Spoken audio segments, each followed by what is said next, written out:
Dominique Strauss-Kahn entre les mains de la police à New York. L'abolition de la peine de mort en France. Ces derniers jours, les prix du carburant ont atteint des records dans plusieurs pays européens. En réponse, certains d'entre eux baissent les taxes, d'autres, comme la France, font des chèques. Bonjour Pauline Jacot. Bonjour à tous. Voilà qui nous rappelle la fin du XXe siècle, la première flambée des prix à la pompe, fin du XXe siècle. On en était encore un peu loin de la fin à l'époque.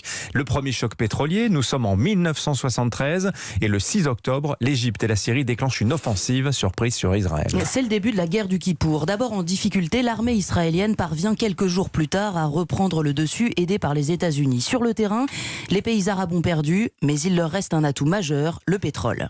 Bagdad prêche avec conviction l'emploi de l'arme pétrole contre Israël et surtout contre les États-Unis. L'Irak invite tous les rois du pétrole à nationaliser sans retard à son exemple ce que l'on appelle les monopoles pétroliers américains. Le 17 octobre 73, dans la Golden Room de l'hôtel Sheraton à Kuwait City, l'OPEP renverse l'ordre mondial. Coup de force de l'Iran, l'Irak, l'Arabie Saoudite, embargo sur les États-Unis, baisse de la production, augmentation des prix. C'est la fin des négociations avec les majors occidentales. Le baril passera de 5 à 12 $. Alors la guerre du Kippour prend fin avec l'accord de cessez-le-feu 3 semaines plus tard, le 25 octobre 73.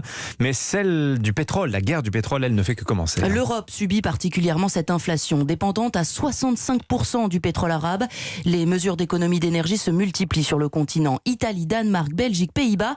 Interdiction pour les Hollandais, par exemple, d'utiliser leur voiture le dimanche. Toute l'après-midi, les Hollandais se sont promenés à pied près de chez eux. On a vu quelques cavaliers passer au petit trot sur les plus grandes places d'Amsterdam. On a vu des pédalos sur les canaux.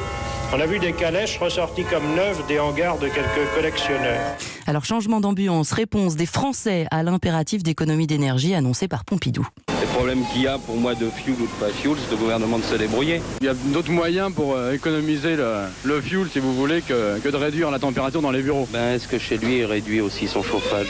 Ou à l'Elysée, est-ce qu'on le fait? À l'Elysée, on ne sait pas, mais à l'Assemblée nationale, en tout cas, on baissera bien le chauffage. Gaz de France appelle aussi les Français à réduire leur consommation. En matière de cuisine, on peut faire des économies importantes, à la fois en n'employant pas trop de plats longuement mijotés. Quand on fait une grillade ou que l'on fait chauffer son café le matin, on consomme très peu de gaz.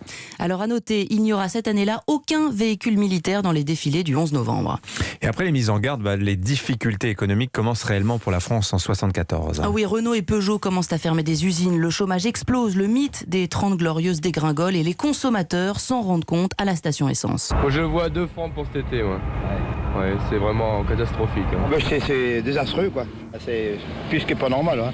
C'est pas aussi qu'on vole, c'est mon délire. On arrive à un moment où on va plus pouvoir rouler en voiture, c'est plus possible. Ça va durer longtemps comme ça ou non?